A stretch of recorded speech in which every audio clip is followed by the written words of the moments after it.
నమస్తే అండి, నా పేరు Uma. Welcome back to dream kitchen. ఈరోజు మన డ్రీమ్ కిచెన్లో ఎంతోమంది ఫేవరెట్ చట్నీలైన రెస్టారెంట్ స్టైల్లో గ్రీన్ చట్నీని ఎలా ప్రిపేర్ చేసుకోవాలో, అలాగే టిఫిన్ సెంటర్లో అందరూ ఇష్టపడే పల్లీ చట్నీని ఇంట్లోనే సింపుల్గా ఎలా ప్రిపేర్ చేసుకోవాలో మీతో ఈ వీడియోలో షేర్ చేసుకుంటాను.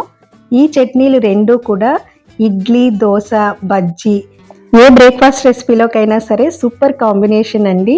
మీరు కూడా తప్పకుండా ఈ రెండు చట్నీలను ట్రై చేసి మీకు ఎలా అనిపించిందో కామెంట్ రూపంలో తెలియచేయడం మాత్రం మర్చిపోవద్దు.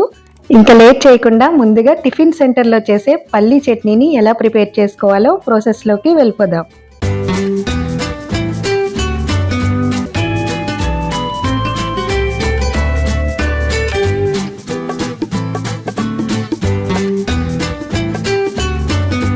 ముందుగా స్టవ్ వెలిగించుకుని పాన్ పెట్టుకుని ఆయిల్ వేసుకోవాలి. ఆయిల్ హీట్ ఎక్కిన తర్వాత 2 టేబుల్ స్పూన్ల వరకు శనగపప్పు, 1 టేబుల్ స్పూన్ జీలకర్ర వేసుకుని ఈ రెండు కూడా కొంచెం ఫ్రై చేసుకోవాలి.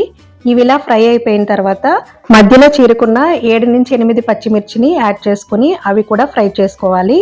ఇలా మొత్తం మనకి ఫ్రై అయిన తర్వాత 1 కప్పు వేరుశనగ గుళ్ళుని యాడ్ చేసుకుని ఒక 1 to 2 మినిట్స్ ఇలా ఫ్రై చేసుకోవాలి.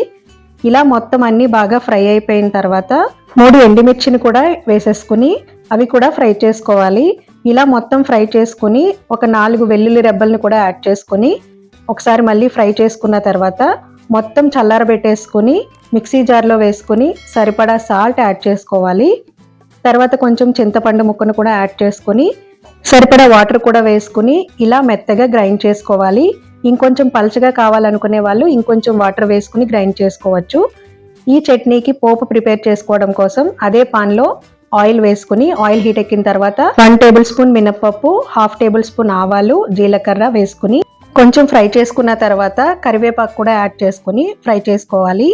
ఇలా కరివేపాకు ఫ్రై అయిన తర్వాత ఎండుమిర్చిని కూడా యాడ్ చేసుకుని ఈ మొత్తం ఇలా ఫ్రై చేసుకున్న తర్వాత ముందుగా మనం పక్కన పెట్టుకున్న చట్నీలో ఈ పోపును వేసేసుకుని పోపు అంతా బాగా కలిసేలాగా ఇలా ఒకసారి మిక్స్ చేసుకుని సర్వ్ చేసేసుకోవడమే. మీరు కూడా తప్పకుండా ఈ పల్లీ చట్నీని ట్రై చేయండి. ఇప్పుడు రెస్టారెంట్ స్టైల్లో గ్రీన్ చట్నీని ఎలా ప్రిపేర్ చేసుకోవాలో ప్రాసెస్లోకి వెళ్ళిపోదాం. ముందుగా స్టవ్ వెలిగించుకుని పాన్ పెట్టుకుని ఆయిల్ వేసుకోవాలి. ఆయిల్ హీట్ ఎక్కిన తర్వాత 2 టేబుల్ స్పూన్లు శనగపప్పు, 1 టేబుల్ స్పూన్ మినప్పప్పు, 1/2 టేబుల్ స్పూన్ జీలకర్ర వేసుకుని 4 వెల్లుల్లి రెబ్బలు కూడా యాడ్ చేసుకుని ఒకసారి మొత్తం బాగా ఫ్రై చేసుకోవాలి. ఇవి బాగా ఫ్రై అయిపోయిన తర్వాత మధ్యలో చీరుకున్న 5 నుంచి 6 పచ్చిమిర్చిని యాడ్ చేసుకోవాలి. ఇవి కూడా బాగా ఫ్రై చేసుకోవాలి. పచ్చిమిర్చి కూడా బాగా ఫ్రై అయిపోయిన తర్వాత 1 కప్పు టమాటా ముక్కల్ని కూడా యాడ్ చేసుకోవాలి.